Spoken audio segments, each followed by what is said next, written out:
Halo, perkenalkan nama saya Vanessa.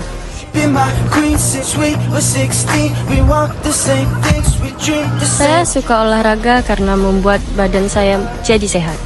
Ini adalah salah satu kegiatan positif untuk menjauhi narkoba.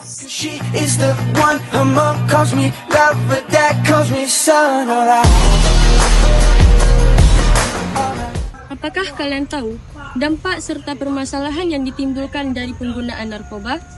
Narkoba dapat memberikan dampak terhadap fisik dan juga mental.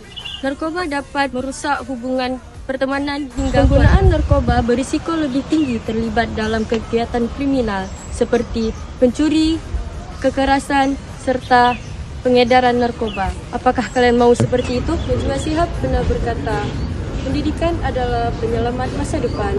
Tanpa pendidikan, Indonesia tidak akan bertahan.